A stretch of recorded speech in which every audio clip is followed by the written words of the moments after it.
I love London.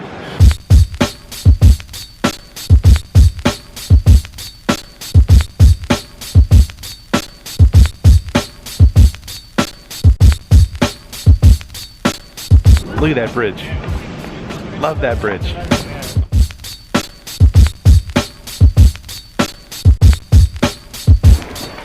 Love the pubs. 7 dials intersection. Is it intersection or just 7 dials? Hey, clap it on, everybody! Love Leicester Square.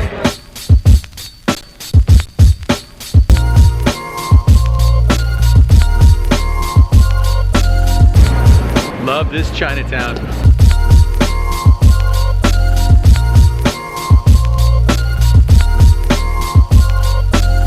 Despite the light drizzle, gotta love Piccadilly Circus.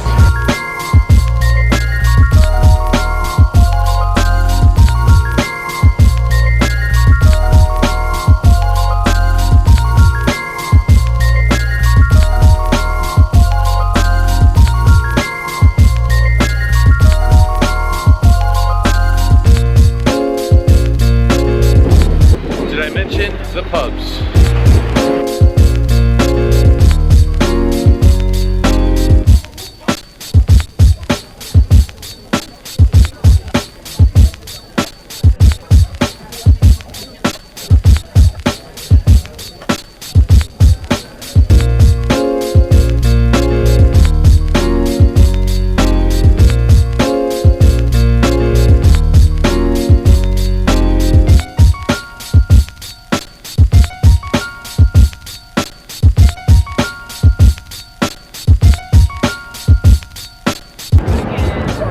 Might have one of these in Vegas, but still love this one anyway.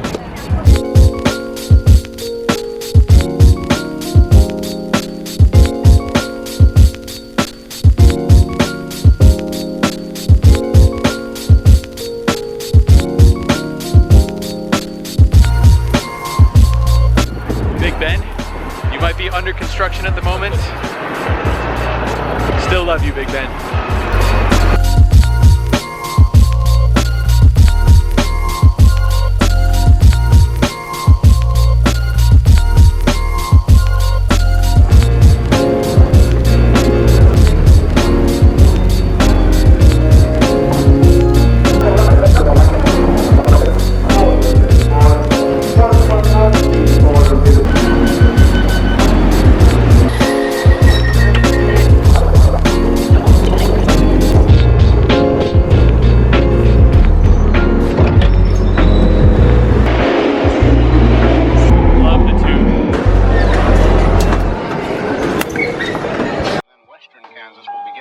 Increasing cloudiness by tomorrow afternoon.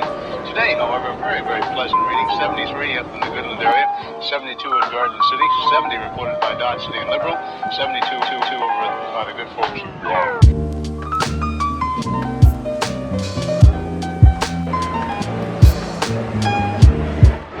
Happy Friday. Today is Friday. Coming at you from a shopping mall, apparently. Here in Stratford, which is on the eastern side of London, eastern side of the city. This is the venue that 888 has chosen for their biggest event of the year, the London event. 888 Live, London event. Many events over the course of many days. Today is day 1B of the main event. Not hopping into the main event just yet. I'll be hopping in the main event tomorrow. 1,100 pounds, day 1C. 3 starting days. Standard Andrew procrastination, hopping in there on the last available starting day tomorrow. But as for today, today is a new experience for me. New casino. Never been to Aspers Casino, which is right here. Gonna be hopping in some cash games. I don't even know what's running. I assume there's some 1-2, 1 pound, 2 pound games going, maybe some 2-5, and I heard there was some 5-10 going last night. Heard that through the grapevine, but don't know if that's running right now. Probably will be going later, but usual drill. Gonna walk in there, check out the surroundings, check out the games, see what's running, hop in a game. Let's go check it out.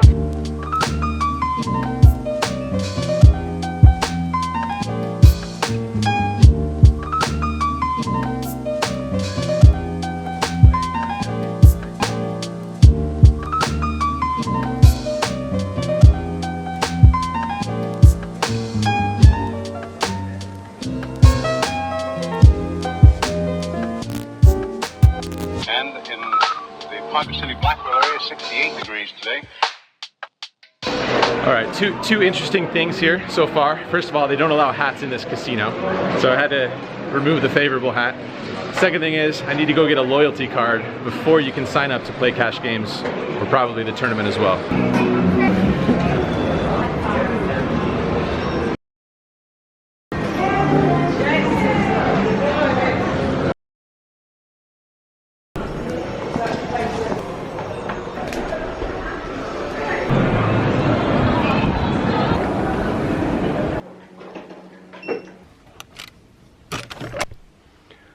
Okay, so when you sign up for the player's card at the casino, they give you 1 token for a free spin on the wheel spinny thing to win a prize. If you also agree to sign up for the online casino website thing, probably some spam thing, they give you 2 tokens. So on the first token that we spun on the wheel, we won a free watch. Here's a white one. That's what we won, a free watch. They say it's valued at 40 pounds or something like that. On the second spin, if it lands on the 50 to 1 space on the wheel, you win all the prizes. And sure enough, it landed on the 50 to 1 spin section of the wheel. So that means we win a second watch, black this time. We win a 360-degree digital camera. We win 15 pounds off at the restaurants in the casino. And, oh, we win a deck of cards. And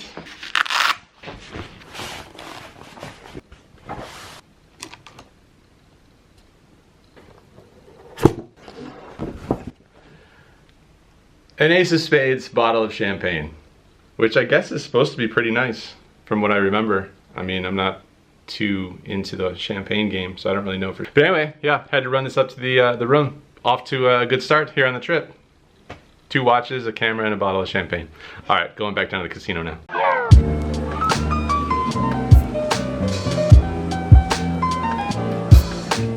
All right, guys, back here in the poker room. The champagne will not be drank until we at least final table the tournament here this weekend. Or, you know, whatever happens. Whatever happens, happens. But the point is the champagne will not be drank tonight. Just got called into a 1-2 game. I think there's like 4 or 5 1-2 games going. We got a small interest list for the 2-5 and kind of waiting on some of the other players, some of the other 888 players to kind of join us here in the room. And I think we should be able to get at least a 2-5 game going, maybe even a 5-10 game going. 1-2 for now, max buy-in of 500 pounds. So pretty deep stack 1-2 game. Nice room here, nice room, nice and sharp, nice colors, nice chairs, nice tables, friendly staff. All right, let's go.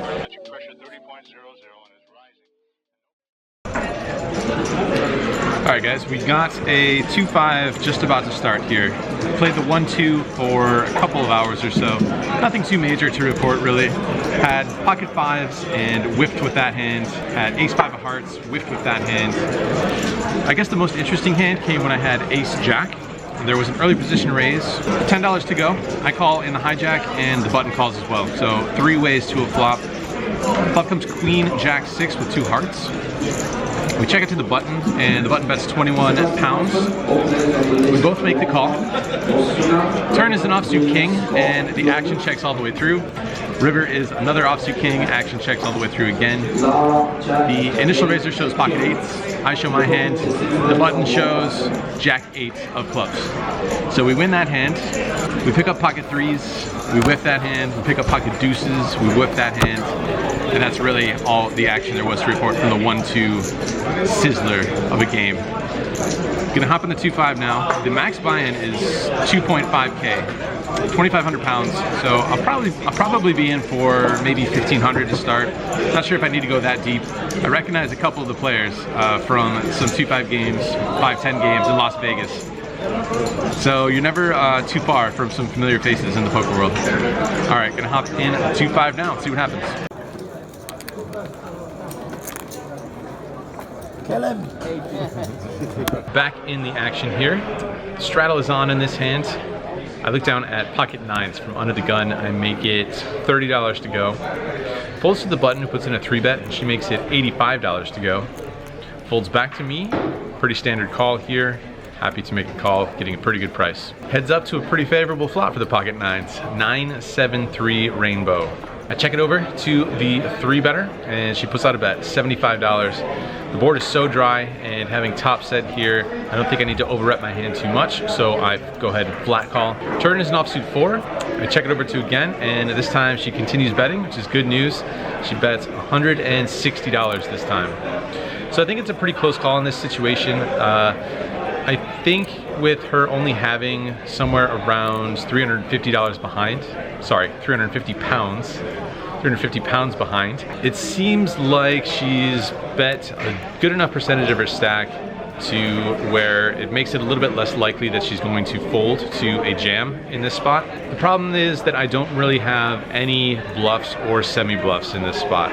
It's pretty rare that I would have a pocket pair that would pick up a gut shot in this spot, such as 5s or 6s. I don't think I would ever have too many bluffs here. There are some hands that I might just kind of shrug and go with, perhaps maybe pocket jacks. Although, even in that instance, I still might resort to check call mode. So I don't think I run too much risk of over-repping my hand with a jam in this spot. Unfortunately, I decide on a check call, and looking back, I wish I had actually gone for the check jam. River puts 4 to a straight up. River is an offsuit 5. So now, instead of worrying about getting max value from bluffs by keeping all of her bluffing range in by not raising and resorting to check calling, now I run the risk of her checking back with her value hands. It also seems less likely that she would continue the three barrel bluff on this board. So with her only having somewhere in the neighborhood of 3 to 350 pounds remaining, I just go ahead and bet out myself. I bet 300 pounds. She goes well into the tank and ultimately decides on a fold, sadly. We don't get the last bet in there, and I think I could have taken a different line here.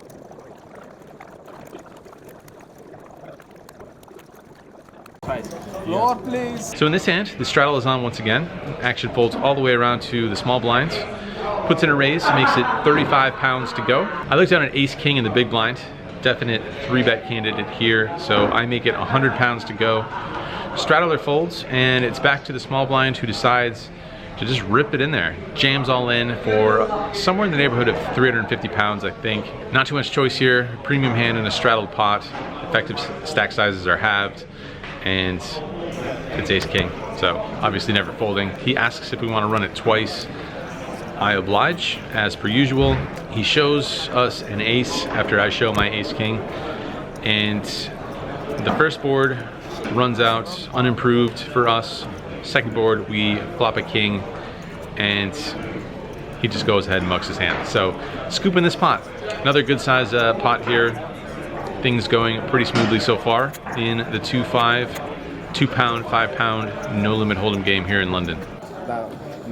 Next fun hand, I decide to step out a little bit. We're only playing 6-handed, so not too crazy of an open, but I look down at queen 10 offsuit from under the gun, raised up to 15 to go.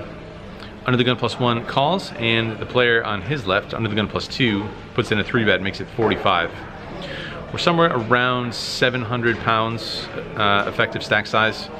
So since it's only a 3x and there's decent money behind to play for, I make the call, but I don't really love my pre-flop line here so much. Opening queen 10 offsuit and then calling a 3-bet from under the gun out of position, not too solid, but don't think it's too terrible considering the price that we're getting. So I make the call, and the player on my left calls as well. So 3 ways to a flop. Flop comes ace king 7 with 2 spades. We check it over to the 3-better. Puts out a bet of 50 pounds. Since I do have the queen of spades and a gut shot, I feel like I can put a float in here, maybe play some later streets and see what develops. So I go ahead and make the call, and the player on my left folds. The turn is the 7 of spades. So now we add the nut flush draw, although the board is paired. So little good news, bad news situation. I check it, and this time the 3-better checks it back. River is a third 7, so I don't expect to have the best hand here too often, but given my opponent's line, I wouldn't expect him to really be too strong here. There aren't really that many combinations of strong hands available.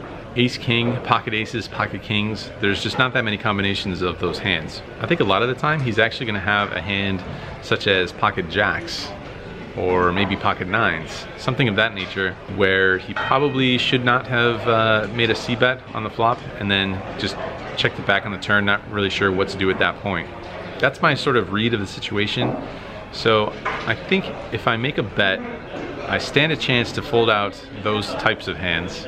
I'm obviously never folding out an ace, and it's questionable as to whether I would fold out a king, but how often does he really 3-bet a king queen or king jack type hand anyway? So with that in mind, I think I can make a very small bet just to fold out those pocket jacks types of hands, never expecting to fold out an ace. Very small bet size could get the job done here. So I go ahead and I bet 40 pounds. My opponent goes into the tank somewhat unsure of what to do, being laid such a beautiful price here. To call down with what is very likely a full house, but obviously always loses to an ace or maybe even a king. I try to size my bets just as I would if I happen to have an ace. Like I'm trying to go for value and trying to get a crying call out of a smaller pair. Eventually, my opponent decides on a fold, lets it go, and we take it down here with queen high. So I guess I like my sizing there on the river, which a little bit of an adventurous hand for me there. Probably not a winning play in the long run, calling with queen 10 offsuit versus a 3-bet out of position. Worked out okay this time. That was embarrassing. That your embarrassment to your country. Your embarrassment to Aspers. Yeah. 40 quid bet, man. Tough crowd here, man. I know. Yeah, tough crowd. It was great. We're just trying to tell him. We want action. We just want to wind him up. Like, get the game going. We're not that tough, we just want to wind him up.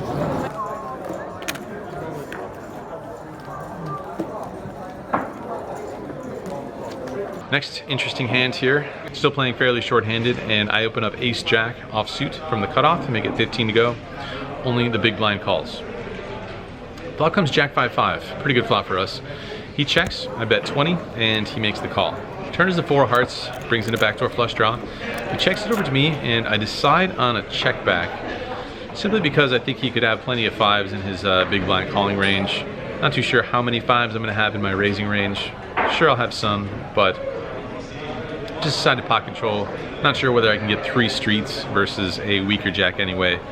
So I just decided to check it back, take it to the river. River is the 8 of hearts, which completes the backdoor flush. This time he leads out for 25. Don't think there's any point in doing anything other than making the call. So I toss in the call, and he shows us 6-7 offsuit for a backdoor straight. Last hand of note here. This time I think we're playing maybe 7-handed. Action folds to the cutoff, who raises it up to $15. I look down an ace 10 in the small blinds. Could go one of 2 ways. Could either fold it out here, which is perfectly fine. This player in the cutoff has shown a tendency to play a pretty wide variety of hands, open up a wide variety of hands. So having a good blocker in my hand, the ace of spades, I feel like I can pick up this pot a decent number of times, try and take it down with the 3-bet. So I make it 60 to go. Folds back to the cutoff, who does not give it up. He makes the call. So we're off to a flop heads up. Not the worst flop for us. King 3 deuce all spades. Flop the nut flush draw +1 overcard. I put out a c-bet and I make it 45 to go, fully intending on barreling away here. Having that very key card, the ace of spades, can put some pressure on him on later streets. I don't think I need to size it too big right off the bat. I can keep his range somewhat wide and somewhat weak by sizing down here on the flop. I could also be doing this with clearly my flushes, not wanting to scare anybody off. I make it 45 pounds here on the flop. I keep wanting to say dollars. I think I'm saying dollars more than I'm saying pounds in these hand histories. So 45 pounds on the flop. He thinks for a little bit and he makes the call. Off to a turn card, which is an offsuit 4. So we add a gut shot to our flush draw plus over card. This time I size it up a little bit. I make it 115 to go. He looks back at his hand and then he decides on a call. So we're off to the river here and we are either going to have to keep the pressure on or find a little help here on the river. We do find some help on the river. River comes an offsuit 5, so we end up with the wheel. This time I decide to check it over to him. I'm not too sure if I'll be able to get too much value now that there's 4 to a straight on board, and it's very likely that I can have an ace here given my line. Not too sure how much value there is putting in another bet here on the river. So I go ahead and check it over to him. He decides to put out a bet himself. He makes it 265 pounds here on the river. No choice whatsoever, I don't think. Never just gonna give this one up. I think we will run into it sometimes, run into a flush. I don't think he has enough behind to consider any sort of a bluff jam, turning my straight into a bluff. I think he's only got another maybe 300 some pounds behind on the river here. I think a straight is plenty good enough to call with in this spot, and he could be repping the straight himself, having missed some sort of spade drop. So I toss in the call. He rolls over, pocket 6s with the 6 of spades. So on the scale of fantastic runouts to terrible runouts, this is definitely on the more terrible side of runouts. We would have been thrilled with any spade.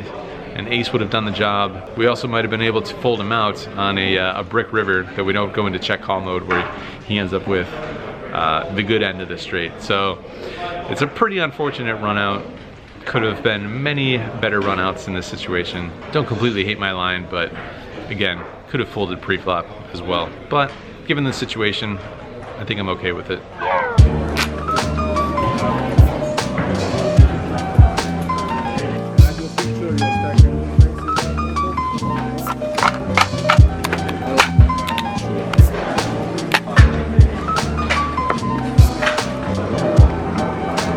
Wrapping up the session here at Aspers, wrapping up the cash game session. It's another early morning. As per usual, doesn't matter what continent I'm on, wrapping it up in the wee hours in the morning.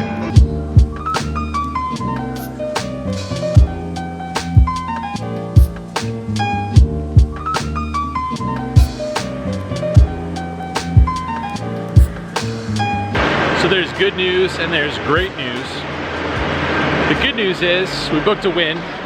We booked a win of a smidge under 400 pounds. So happy to book a win here in London in a cash game session. The great news is that my hotel is right here. Literally less than a minute walk from the casino to the hotel.